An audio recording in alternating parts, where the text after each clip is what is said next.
My stepmother made me cook and clean for 5 hours, then called the cops on me. "You're such a leech," my stepsister said. I didn't argue, but 2 hours later, my dad watched a video and went pale. And if you're thinking, okay, that can't be real, I get it. I wish it wasn't.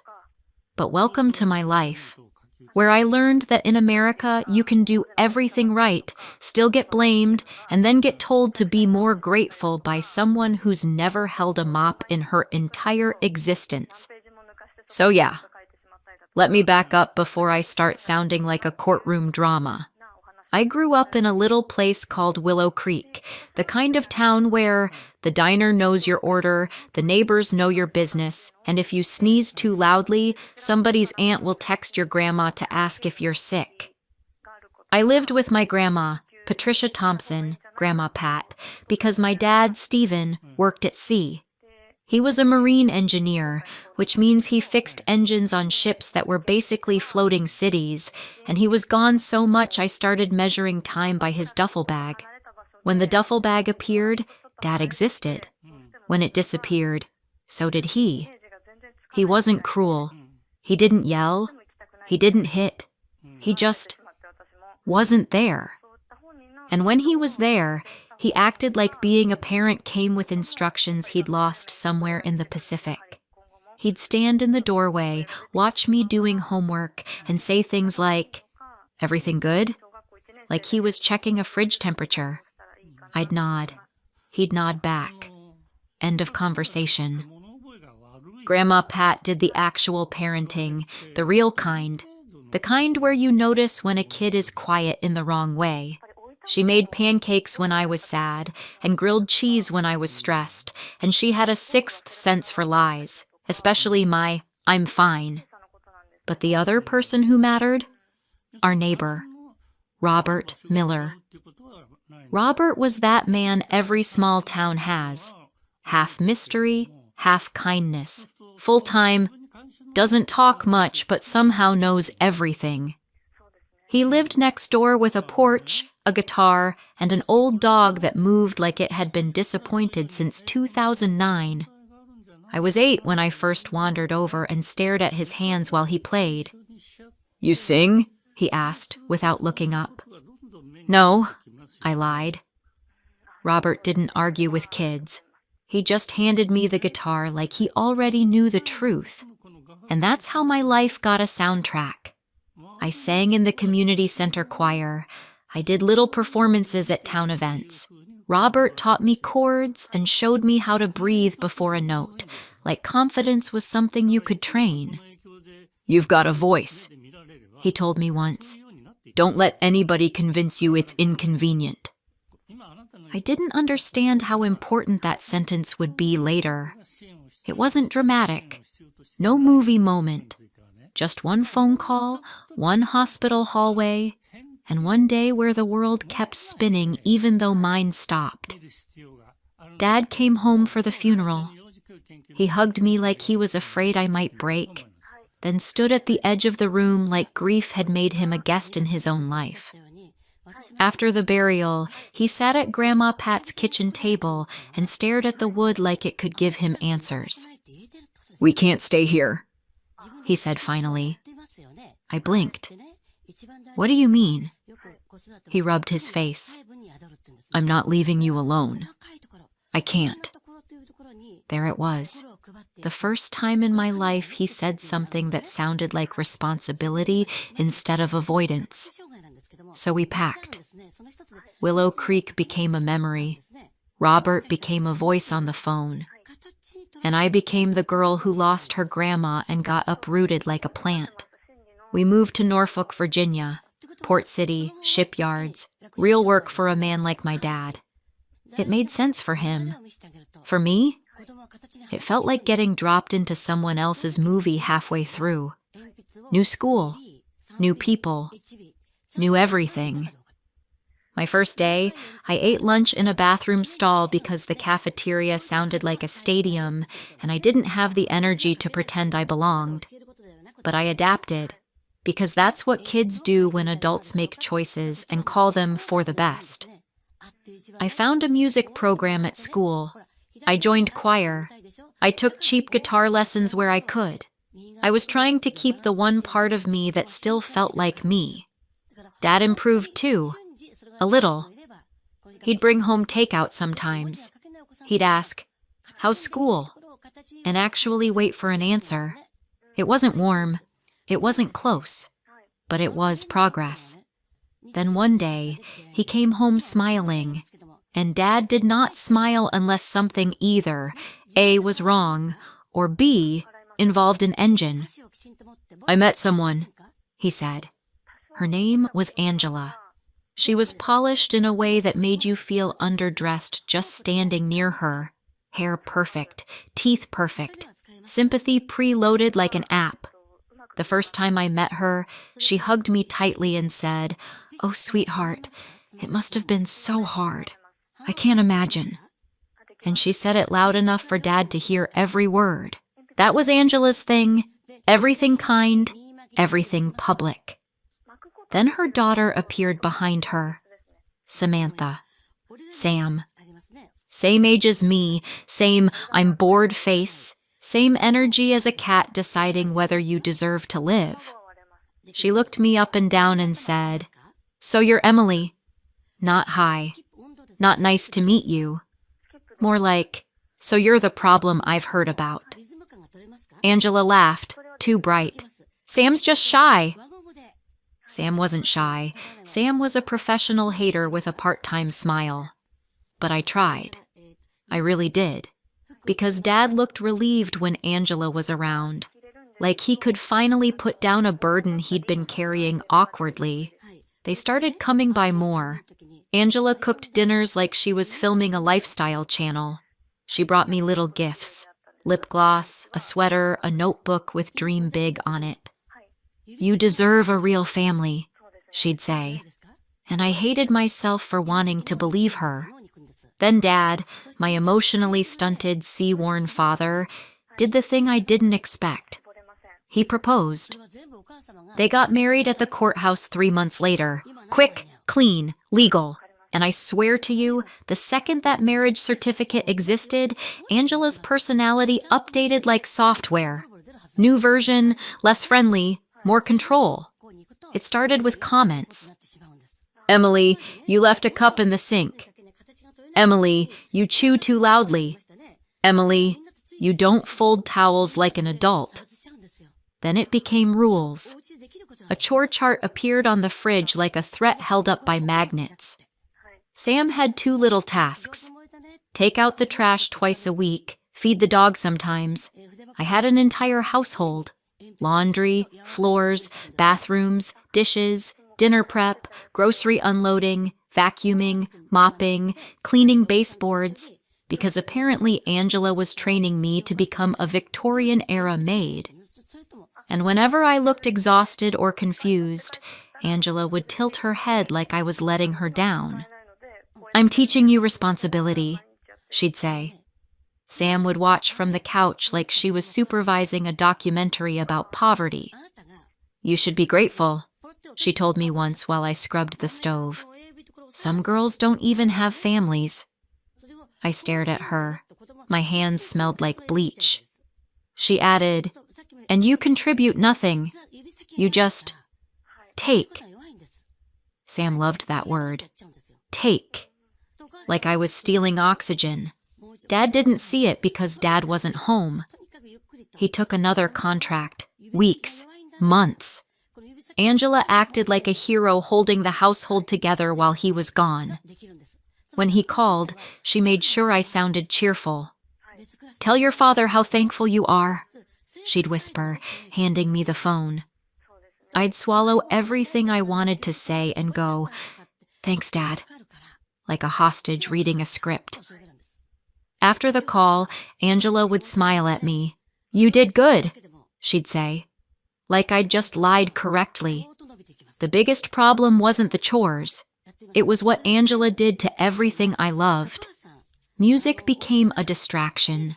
Guitar practice became noise. Singing became showing off. One afternoon, I came home with a flyer for a school showcase. Choir is doing solos, I told Dad on the phone. I got invited to audition. Before he could answer, Angela's voice floated in from the kitchen. Solos? She repeated, like I'd said arson. Emily, you have responsibilities. You can't keep chasing fantasies. Dad hesitated, because Dad always hesitated when two people wanted different things. Maybe you can do it another time, he said. Angela smiled like she'd won a prize. That night, my guitar wasn't in the corner where I left it. I found it in the hall closet, behind cleaning supplies. Angela didn't look up from her phone when I brought it out. Oh, she said casually. I put it away? You were getting obsessed. Obsessed. Right, because wanting one thing for yourself is a character flaw when you're living under someone else's roof. And it got worse. Angela started controlling my schedule the way people control a dog leash. If I wanted to go to the library, no, the house needs attention. If I wanted to sit in my room, why are you hiding? If I wanted to call Robert in Willow Creek, you're clinging to the past. She didn't want me to have support. Support is dangerous. Support makes kids realize they're not crazy. Grandma Pat had left me her house back in Willow Creek. Not in a messy way. Not, oh, here's a handwritten note. She'd done it properly, put it in a trust, with my dad as trustee until I turned 18. It wasn't some mansion. It was an old, modest house with a garden and a porch and a lifetime of memories. But to Angela, it wasn't a home. It was a number. She started bringing it up constantly. It's just sitting there, Stephen. It's a burden. It costs money to maintain. We could sell it and put the money into the family. The family, meaning her. Dad would rub his forehead and say, "It's Emily's." Angela would smile sweetly. Of course. I'm just thinking about what's smart. Angela always used the word smart when she meant profitable. And then a new name started appearing in our house like a bad smell. Tyler. Tyler says we have options. Tyler thinks this would be cleaner. Tyler can handle the paperwork. Tyler was an attorney. And based on the way Angela's voice softened when she said his name, Tyler was also not just an attorney. I overheard her on the phone one night while I was walking to the kitchen for water. We can petition, she murmured. If we show she's unstable, family court takes it seriously. Yes, Tyler, I know, but we need a record. A pattern. I froze in the hallway. Unstable? Record? Pattern? I went back to my room and sat on my bed staring at the wall like it might explain why my life was turning into a legal thriller. And here's the part that makes people think I'm exaggerating. After that call, Angela started trying to create the pattern. If I came home 5 minutes late, she'd text Dad immediately. Emily didn't come straight home. I'm worried. If I sighed too loudly, she's disrespectful and aggressive. If I didn't smile, she's withdrawn and manipulative. Sam joined in like it was a sport. She's always acting like a victim, Sam told Dad once on speakerphone, not realizing I was in the room. It's exhausting. I looked at Angela.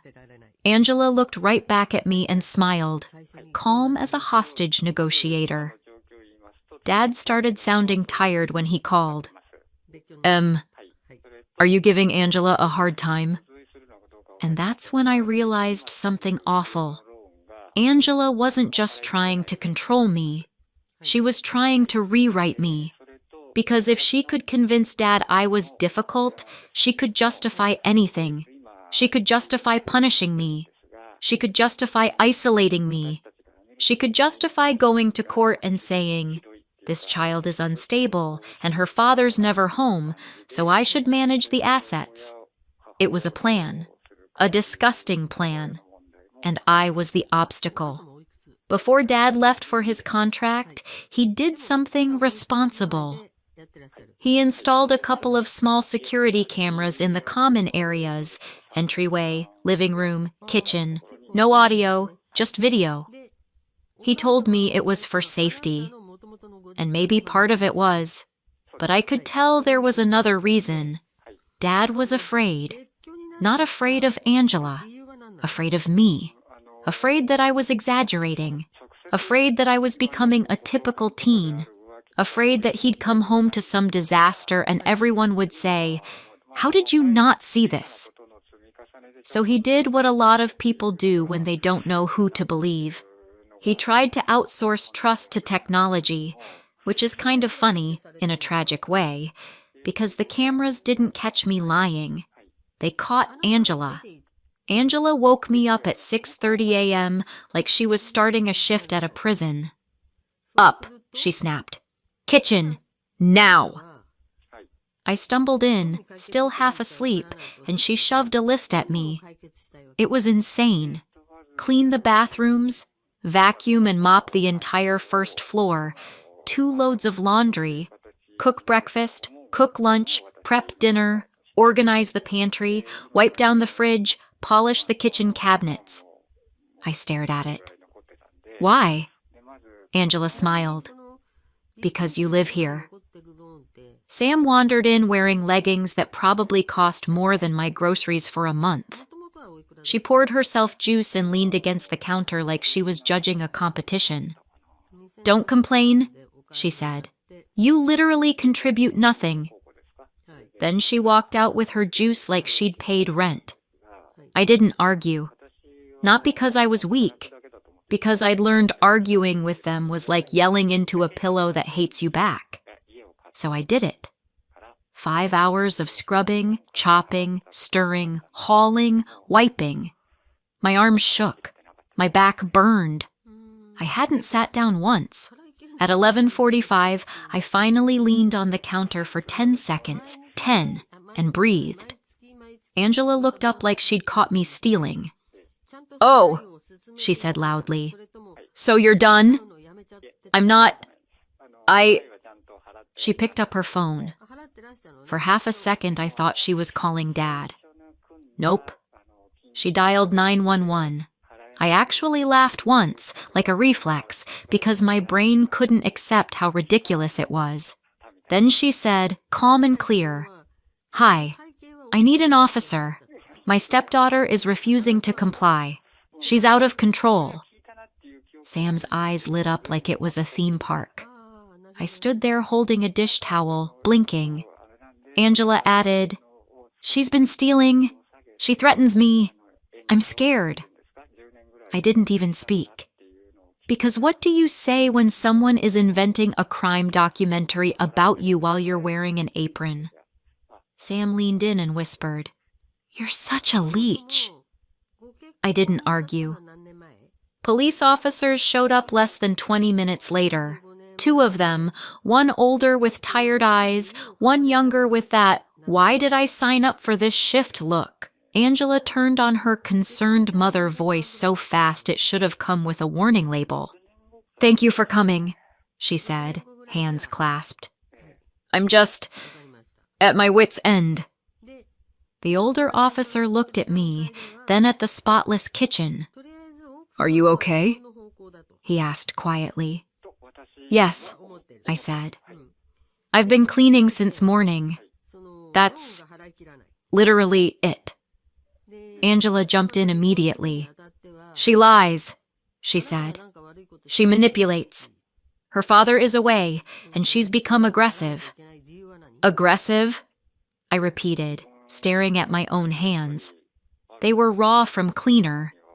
The younger officer glanced at Angela, then at Sam, who was lounging like this was entertainment. "Ma'am," the older officer said carefully, "calling 911 is for emergencies." Angela widened her eyes. "I was afraid." "Of what?" the younger one asked. Angela hesitated for half a beat, just long enough for the mask to slip, then recovered.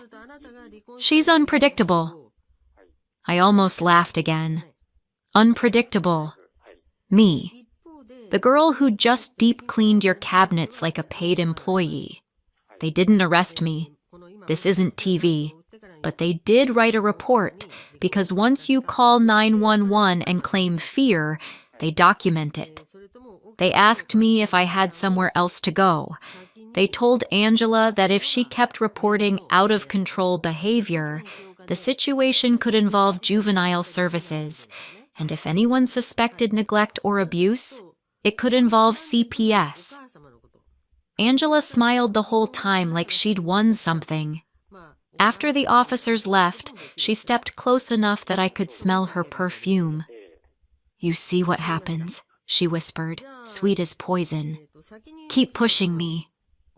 Then she walked away like she'd just performed a magic trick. I went to my room, shaking, and did the only thing I could think of. I texted Dad. She called the cops on me. No emojis, no dramatic speech. Just the truth. 2 hours later, my dad watched a video and went pale. It was a crime scene with a chore chart. Dad checked the camera feed from where he was, sitting in a metal room on a ship, probably drinking coffee that tasted like regret.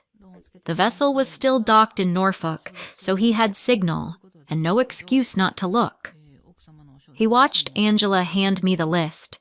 He watched me work for hours. No breaks, no sitting, just moving. He watched Sam stroll in, insult me, and walk out. He watched Angela call 911 without raising her voice, lying like it was breathing. He watched the officers arrive. He watched Angela play victim. He watched me answer politely, calm, like I was the adult in the room. And then, because bad people always get sloppy when they think they're safe, he watched the next part. That afternoon, Tyler showed up, not as a professional visit, as a man walking into someone's house like he belonged there.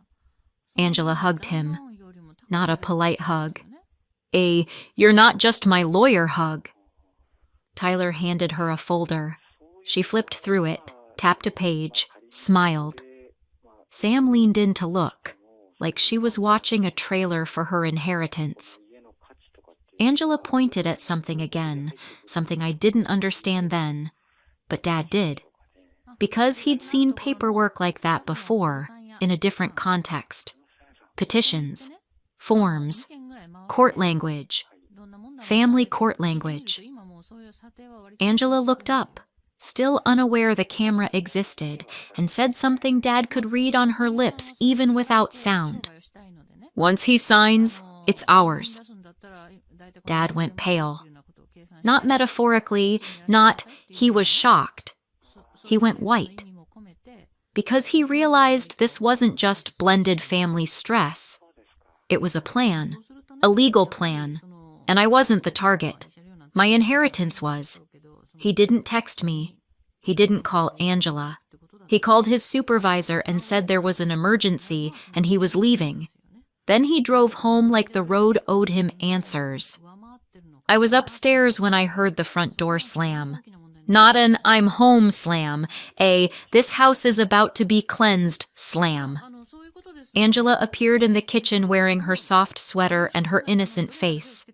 "Oh, Stephen, you're early." Dad didn't even take off his boots. "Where's Emily?" he asked. Angela's smile didn't move. "She's sulking. She caused a scene today and I had to call the police for everyone's safety." "Don't," Dad said. Angela blinked. "Excuse me?" He held up his phone. "I watched the footage." Sam appeared on the stairs, curious. Tyler stepped out from the living room and froze like someone had unplugged him. Angela's face did something strange, like it couldn't decide whether to stay charming or turn ugly. "Stephen," she said slowly, "are you spying on your own family?" Dad laughed once. It wasn't happy. "I wasn't spying," he said. "I was trying to prove my daughter was lying." Then he looked past Angela, straight at me in the hallway, and for the first time in a long time, he looked like my dad. Not a man passing through, not a tired stranger. A father.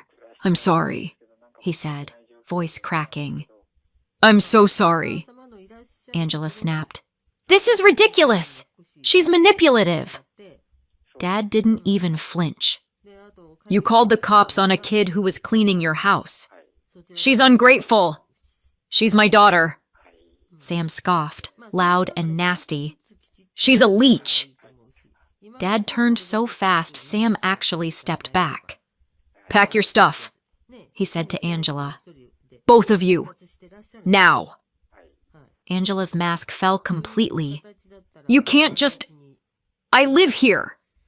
"No," Dad said. "You lived here." Tyler cleared his throat like he was about to switch into courtroom mode. "Stephen, let's be rational. We can discuss the trust arrangement and..." Dad pointed at him without looking. "And you can get out of my house before I call the police again. This time for trespassing." Tyler opened his mouth. Nothing came out. Because for once, Angela didn't control the story. She tried one last move. The classic. "You'll regret this," she hissed. "She'll ruin you. She'll accuse you of things." Dad stared her down. "Funny," he said. "That's exactly what you tried to do to her." Angela stormed upstairs. Sam followed, muttering insults like she needed the last word to breathe. I stood there shaking, not because I was scared of them anymore, but because my body didn't know what to do with the sudden absence of danger.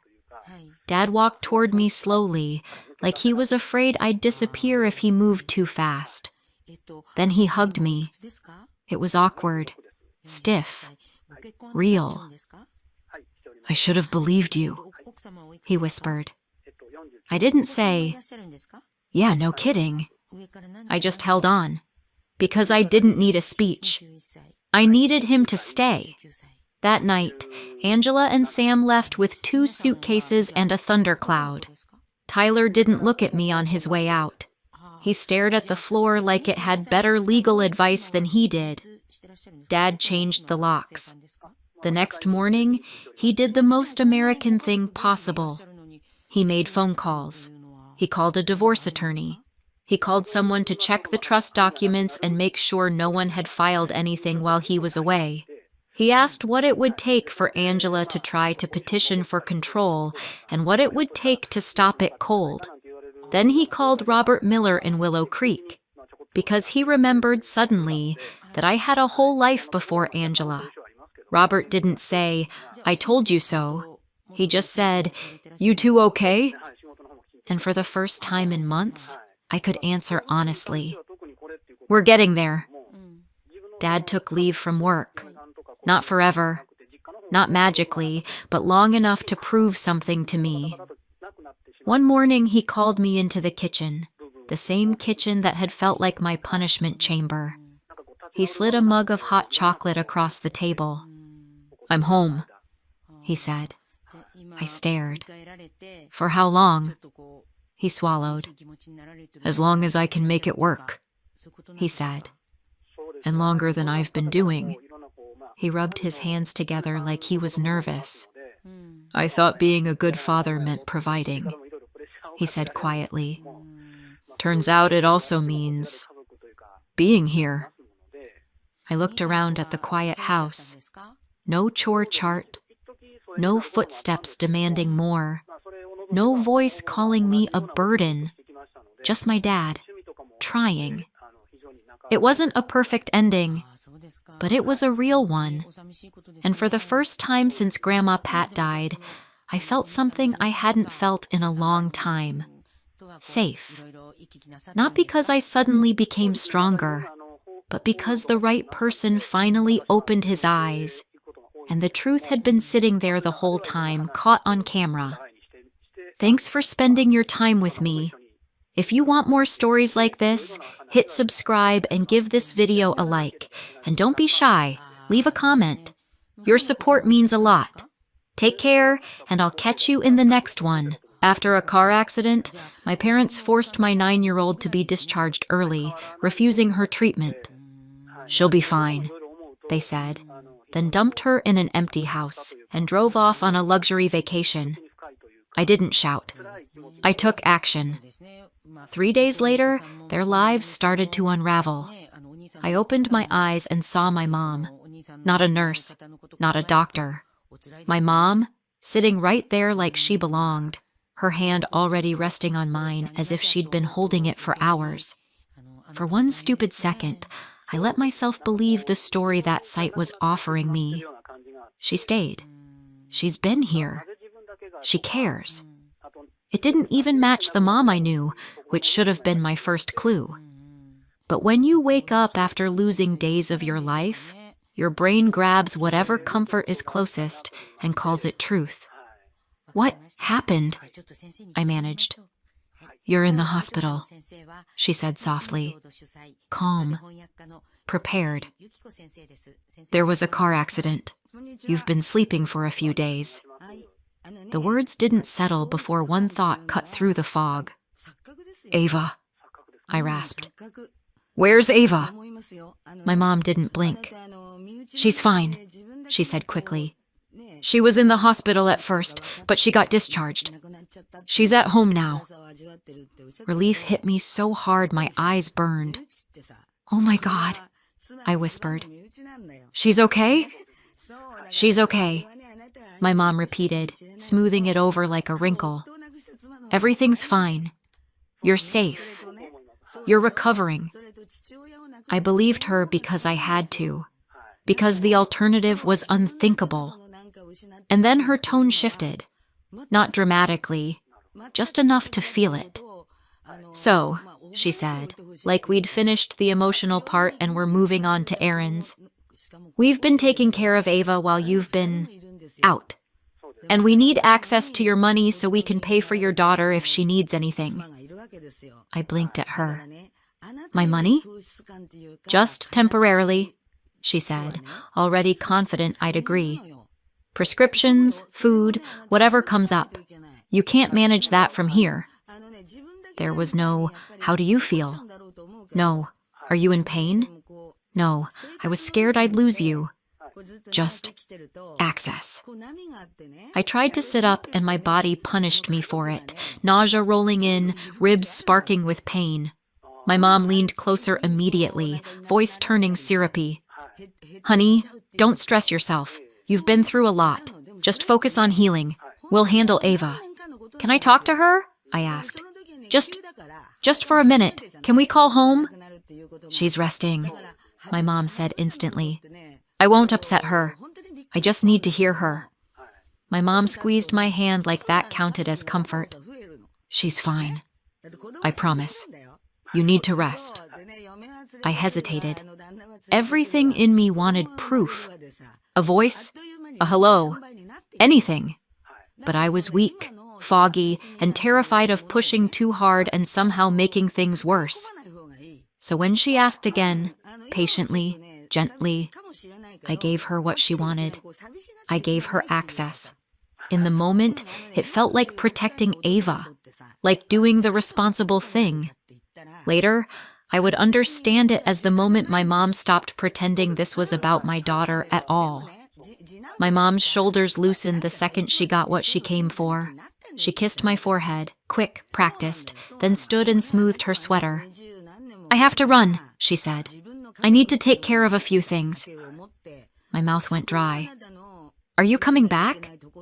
Of course, she said too fast. I'll be back later. Try to rest. And then she left. Just left. At first, I waited like an idiot. I stared at the door. I watched the clock.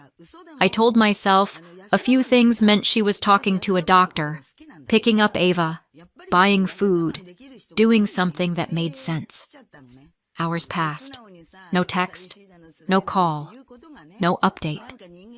That night, I told myself she'd come in the morning. People don't just disappear after a promise like that. Surely, but morning came and my phone stayed silent. No visits, no calls, no messages asking how I was. So I did what I always did when I needed anything from my parents. I called them myself. My mom picked up on the third ring and sounded cheerful, like she'd just stepped out of Target and found a parking spot close to the entrance. "Hey, sweetie," she said brightly. "How are you feeling?" It took me a second to speak. Her tone didn't match my reality at all. "Where's Ava?" I asked. No hello. No small talk. "Can I talk to her?" "She's fine," my mom said immediately. "She's resting." "Put her on." A pause. Tiny, but enough to make my skin go cold. "She's asleep," my mom said. "It's the middle of the day," I said, trying to keep my voice steady. "She's 9.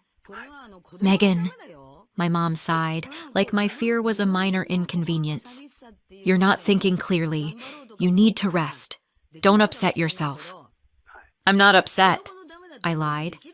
My hand was shaking around the phone. "I just want to hear her voice." "She's at home," my mom repeated, smooth and bright. "She's safe. Everything's fine." Safe. Fine. Practiced. "Who's with her?" I asked. "Your dad," my mom said. "And Logan's been stopping by. We're handling it." Handling it. Like my child was a broken appliance. "Let me talk to her," I said again. "She'll talk to you later," my mom said quickly. "I have to go. Try to rest." Click. I stared at the dead screen and tried to tell myself I was overreacting. But the longer later stretched into nothing, the darker my thoughts got. At first it was just suspicion. What if she's not fine? Then it sharpened. What if discharged was just something Mom said because it sounded official? And then my brain did the worst thing it could do. What if something happened and they're keeping me calm until I'm stronger? I hate admitting that, but when you can't reach your child, your mind doesn't stay polite. By the next day, I was done waiting. When the doctor came in, I didn't dance around it. "I want to be discharged," I said. He looked up. "Today?" "I can't reach my daughter," I said. "My parents won't let me talk to her. They keep telling me she's fine, but I haven't heard her voice once." He studied me, my bandaged arm, the bruising, the way I was holding my ribs like they might fall apart. "I'd prefer you stayed longer," he said carefully. "You've had a significant trauma. You need rest and monitoring." "I know," I said, "but I need to see my child." A beat. He didn't like it, but he nodded. "If you insist, we can discharge you with instructions. If anything worsens, you come back immediately." "I will," I said, even though my head was already pounding. A few hours later, I was in a taxi, clutching paperwork, trying not to throw up every time we hit a bump. The whole ride home, I kept telling myself I was being dramatic, that Ava was fine, that my mom was just controlling in her usual way. But when I unlocked the front door, the house hit me with silence.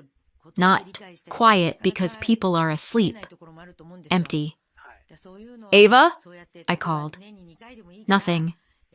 I moved down the hallway, slow because my body didn't feel like mine. I pushed open the guest room door, and there she was, in bed, fully dressed, blanket pulled up to her chin like she'd been trying to disappear underneath it. Her eyes snapped to mine, wide, startled. For a second she didn't move, like she wasn't sure I was real. Then she made a sound that didn't belong in a child's throat and threw herself at me. "Mom!" She clung to me so hard it hurt. I didn't care. "I'm here," I whispered into her hair. "I'm here." She was shaking. "Baby," I said, forcing my voice steady. "Where is everyone? Why are you alone?" Ava's face crumpled. "Grandma said you were sleeping," she whispered. "She said I had to be brave." My stomach turned cold. "Tell me what happened," I said. "All of it." Ava wiped her nose on her sleeve, eyes down. "They took me out," she said softly. The doctor didn't want me to go home. My heart dropped. She said I had to stay, Ava whispered. But Grandma said it costs too much. She said there wasn't money. I stared at her, hands going numb. Who's been here with you? I asked. Ava hesitated. Uncle Logan came sometimes. Sometimes. He came at night, she said, but not all the time. He said he had class. Logan, 18, a student who lived nearby, not a monster, just not someone you leave in charge of an injured 9-year-old and call it parenting. And today? I asked. Was he here today? Ava shook her head. No, she whispered. I was just here. My vision blurred with rage.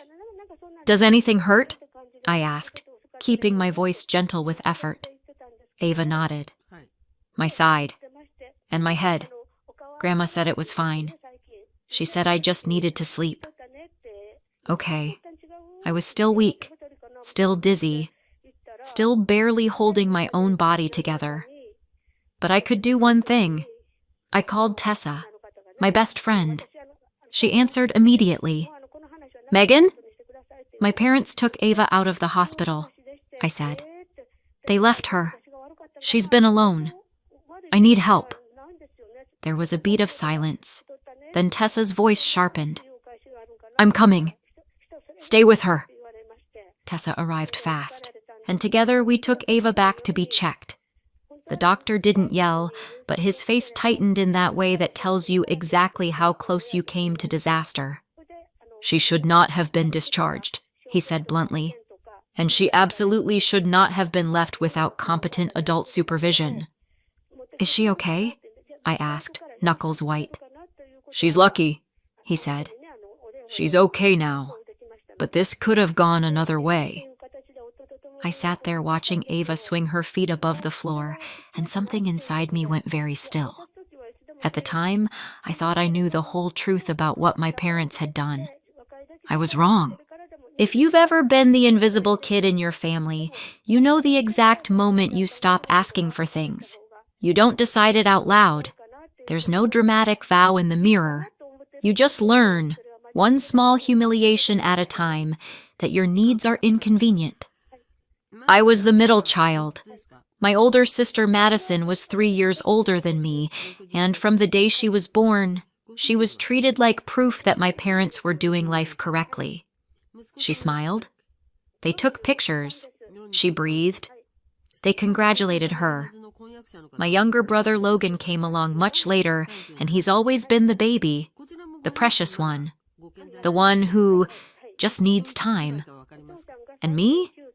I was useful, occasionally.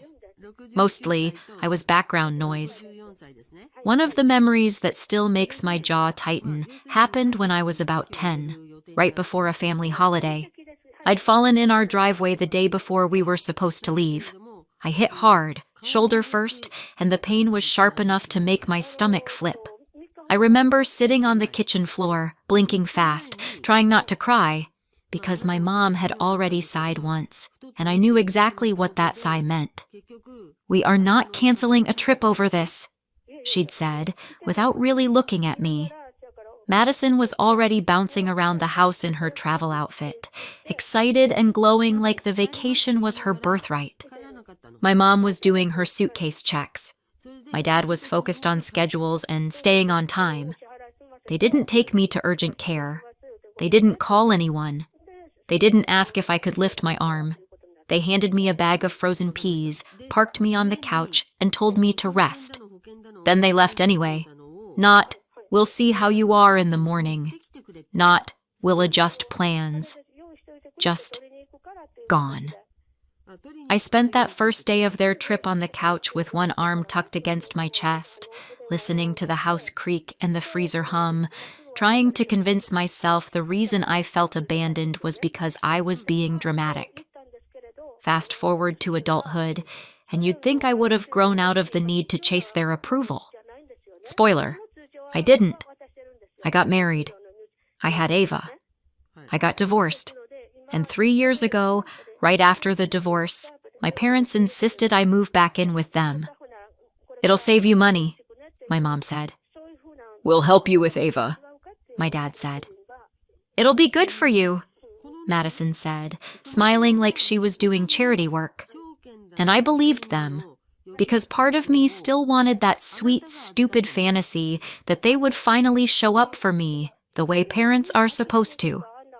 The first month, it seemed fine. Then they handed me the rent. And when I say rent, I mean a number that made my eyebrows shoot up like cartoon punctuation. It wasn't cover utilities. It wasn't contribute a little. It was a full-on monthly payment that kept creeping higher with every passing month. "You live here," my mom would say. "It's only fair." "We're helping you," my dad would say. "You'd pay more on your own." Except I wouldn't have. I did the math. For what I was giving them, I could have rented my own place, a decent one, with walls that didn't come with guilt attached. But they had a way of talking that made you feel selfish for thinking in numbers. It wasn't, "We need money." It was, "Family helps family." It wasn't, "We're charging you." It was, "We're supporting you." My ex, meanwhile, slowly disappeared like a bad signal. Less involved, less reachable, more excuses, until it was basically just me.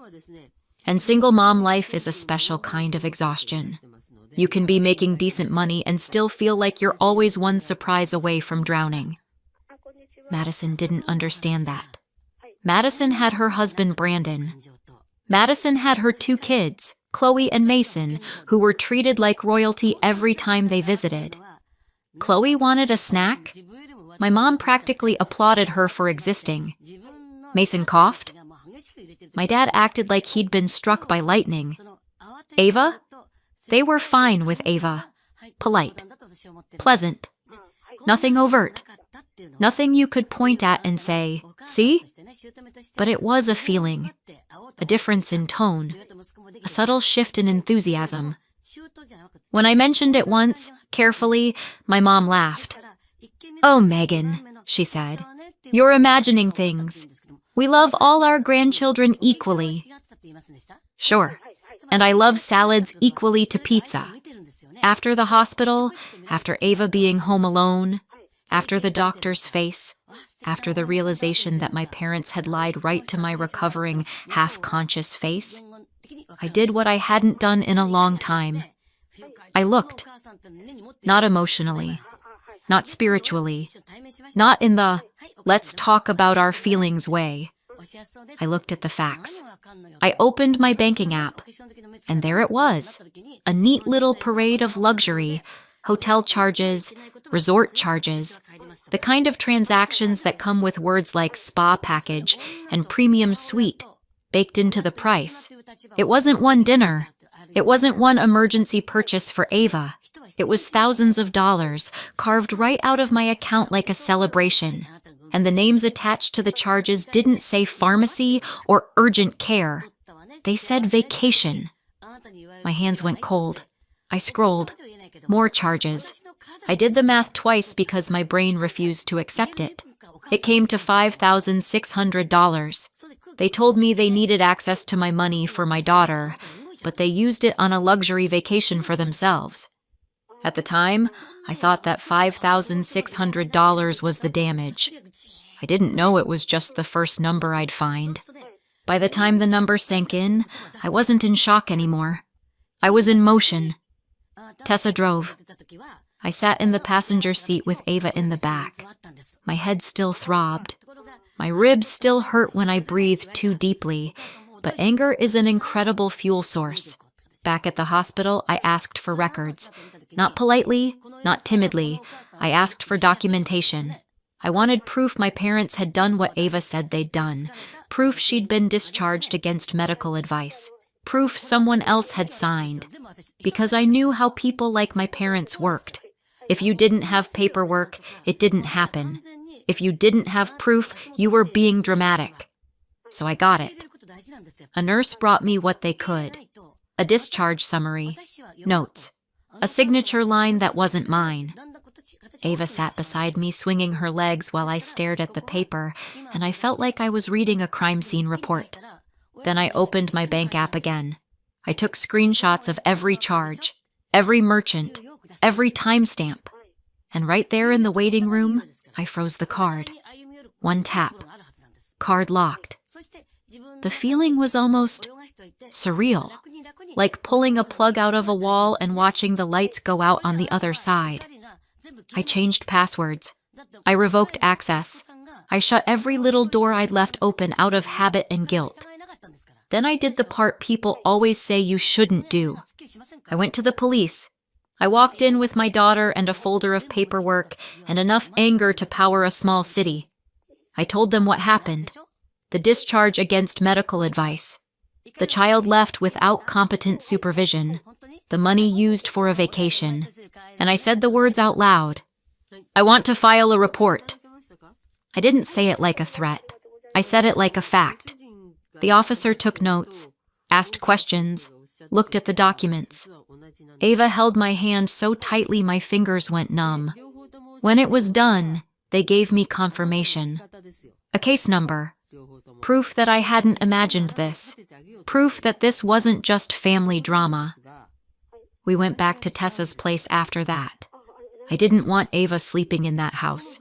Not yet. Not while everything felt like it could collapse again if I turned my back for 1 second. Tessa didn't make it weird. She didn't ask for details beyond what she needed. She just put clean sheets on her couch, made Ava hot chocolate, and told me, "You did the right thing." My mom's name lit up the screen. I stared at it for a second, because this was the first time she'd called me since she'd walked out of my hospital room, like nothing had happened, like she hadn't taken what she came for and vanished. Then I answered, because I already knew why she was calling, and I wanted to hear her say it. My mom's voice came through bright and annoyed. "Hi," she said. "Is there something wrong with your card? It's not working." In the background, I heard laughter, wind, clinking glasses, the dull roar of people having a wonderful time, the sound of a beach vacation. My jaw tightened. "No," I said. I canceled it. Silence. Then, "You what?" "I canceled it," I repeated, voice steady. "You don't get to use my money anymore." "Megan," my mom said sharply, like I'd broken an unspoken rule. "Your nephew just wanted to do that thing, and now we can't pay. What are we supposed to do?" I could practically hear her gesturing wildly while Madison's kids played in the background. Chloe whining about something, Mason laughing, Brandon talking to someone like none of this mattered. I took a breath that hurt. "You told me you needed access to pay for Ava," I said. "For my daughter." "We do," my mom snapped. "No," I said. "You don't." Her voice went cold. "Don't be dramatic." I almost laughed. It came out like a choke. "You had my daughter discharged against the doctor's orders," I said. "I was at the doctor today. They said it was dangerous. Something could have happened." "She looked fine," my mom said immediately. "We saved you money. You should be grateful." Grateful? For what? For my child not dying by luck? "You abandoned her," I said, my voice shaking now. "You left her alone." "We did not abandon her," my mom snapped. "Logan was there." "Sometimes," I said. "Sometimes. And he's 18. He's a student. He's not a nurse. He's not a doctor. He's not an adult caretaker for an injured child." My mom made a sound of disgust. "This is unbelievable. After everything we've done for you, we didn't want you to be late on your rent payment." There it was. Not concern, not remorse. Rent. The thing I paid them. The thing they counted on. The thing they were terrified of losing. I could hear Madison laughing in the background, like this was all far away from her. I felt something in me go quiet. "You don't get another penny," I said. "Megan." I hung up. I didn't shout. I didn't scream. I didn't beg. I just cut the line. After that call, everything went quiet. For a few days, life did that strange thing it does after a crisis, like it tries to pretend it never happened. Ava slept more. She clung less. She started asking normal kid questions again, like whether she could have pancakes for dinner. My body healed slowly, but it did heal. The headaches eased. The dizziness faded. The bruises turned from angry purple to sickly yellow. And underneath all of it, there was this heavy stillness, silence before the storm. Then, about a week later, my phone lit up with a message from my mom. "Your payment didn't come through. Call us." I stared at it for a long time.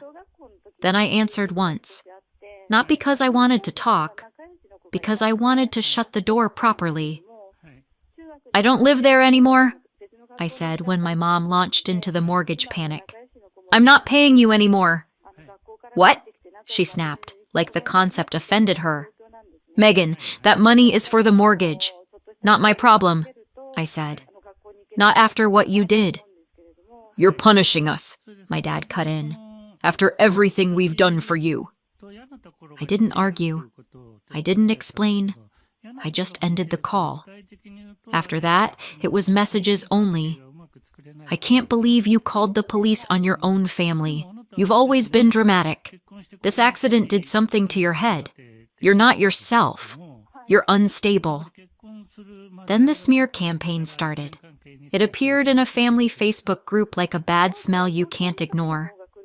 My mom wrote a long post about how worried they were about me, how I'd been in a car accident and wasn't behaving like myself, how I'd abandoned the family, taken Ava away, stopped contributing, and made accusations that didn't make sense. She implied I was unsafe, that Ava was unsafe, that I was having mental health issues, and because this is the world we live in, people believed her, at least at first. Relatives started calling, concerned voices, curious voices, judgment wrapped in fake sympathy. "Are you okay? What's going on? Your parents are really worried." At first, I ignored them, or I kept it short. "I'm fine. This is private. Mind your business." But the pressure grew. The comments multiplied. The whispers turned into a narrative. So I did what my parents never expected. I told the truth where they couldn't control it. I went into that family group, hit create post, and for a full minute I just stared at the blank box. Because I knew the second I pressed publish, there was no going back to pretending this was a misunderstanding. Then I wrote it the way my mom always hates, plain, specific, with receipts. I started with her words because my mother's favorite weapon has always been vagueness. My parents removed my 9-year-old from the hospital against the doctor's advice while I was unconscious. They left her without safe supervision. This is documented. A police report has been filed. Then I attached the hospital paperwork. Not the whole file, just the part with the discharge note and the not recommended language. The part that didn't care about anyone's feelings. Then I posted the numbers, because they'd been leaning on the same lie for years. "We supported you." "Okay, let's do math then." For the last 3 years, I'd been paying them what they called rent. Sometimes they said it was rent. Sometimes they called it help. Sometimes it was contributing. It changed depending on which version made them look best. The amount didn't change, though. It was $2,750 a month. I paid it for 36 months. That's $99,000 in rent alone. On top of that, there were the little add-ons that weren't little at all. Utilities they insisted I cover, groceries I paid for, emergency transfers when they were short. So I wrote, total paid to mom and dad since moving in, $99,000 in rent alone. That's before utilities and extras. And then I added the part they really didn't want anyone seeing. While I was in the hospital and my child was at home, my card was used for a luxury vacation. I froze the card after $5,600 in charges. I didn't write paragraphs about how betrayed I felt. I didn't need to. The numbers did it for me. Because here's what I've learned about people like my parents. You can survive being called dramatic. You can survive being called unstable. You can even survive being called a bad daughter. But you can't survive screenshots. The comment section went quiet so fast it was honestly impressive. One aunt commented, "Oh." Then she deleted it. Someone else wrote, "Is this real?" Like I'd staged a hospital document for fun. My mom's original post stayed up for maybe an hour after that, and then, mysteriously, it disappeared. Like it had slipped on a banana peel and fallen off the internet. And then my phone started ringing again. Not from my parents, from relatives. Same people who'd called to check on me suddenly had a different tone. "Okay, we didn't know.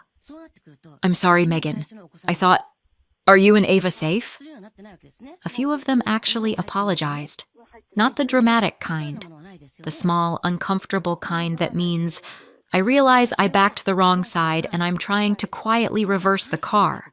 For a second I thought, that's it. It's over. And that's the thing about my family. Every time I think I've reached the bottom, there's another trap door. Because the call that came next didn't just change the conversation.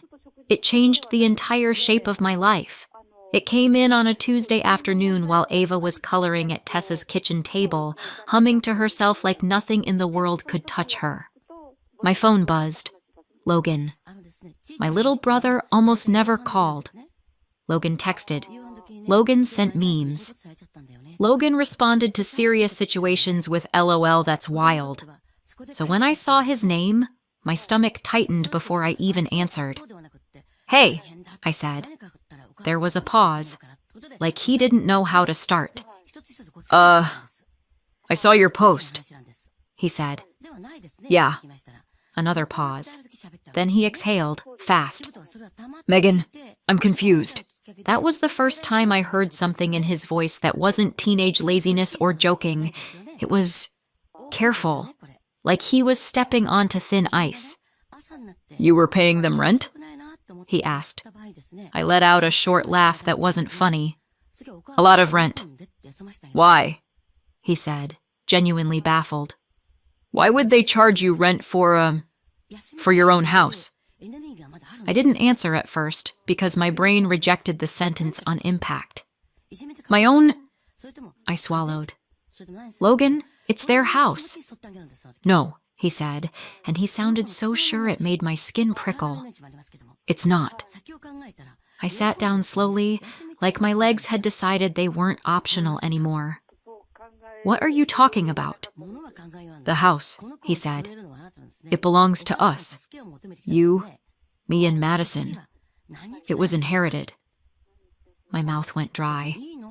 "That's not true," I said automatically, because it had to be. Because if it wasn't, then I'd been living in a lie so big I couldn't even see the edges. "It is," Logan insisted. They were basically trustees when we were underage, but we're the beneficiaries.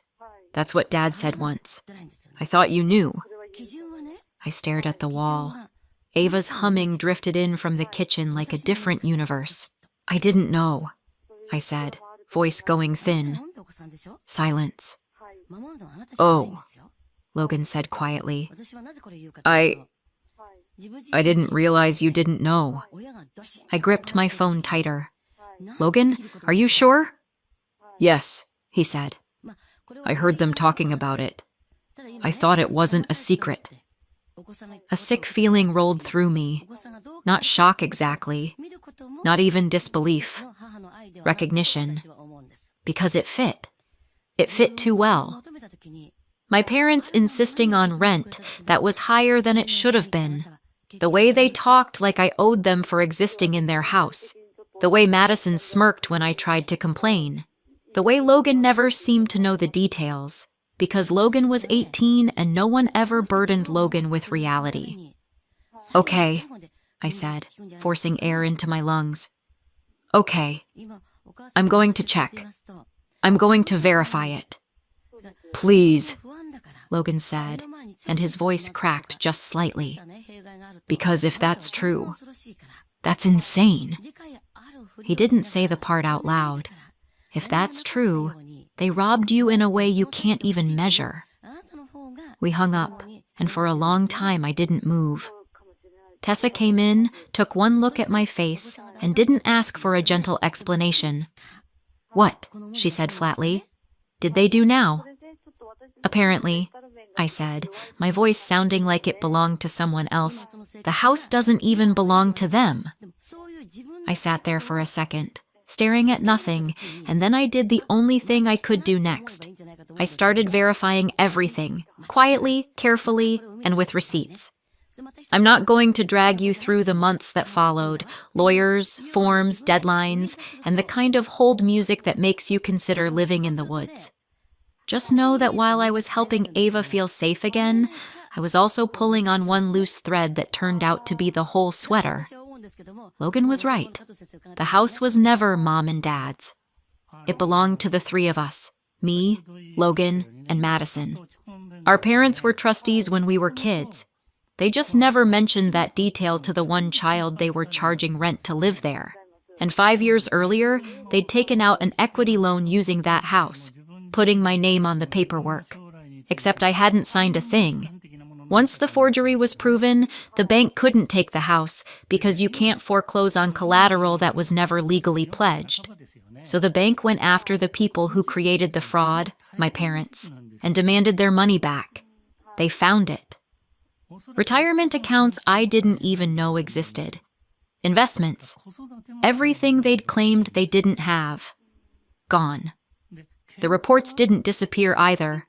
Child endangerment and fraud don't get fixed with a Facebook apology. There were charges, fines, and community service, plus the kind of reputation collapse you can't come back from. We sold it for $540,000. After fees, my third was $168,000. My parents got nothing from that sale, because it was never theirs. On top of that, I receive $900 a month in repayments now, automatic and unromantic, like karma on autopay. A year later, Ava and I live in our own place. She's safe. I'm stable. I still talk to Logan. I don't talk to my parents. I don't talk to Madison. So, what do you think? Did I go too far or not far enough? Let me know in the comments. And if you want more stories like this, subscribe.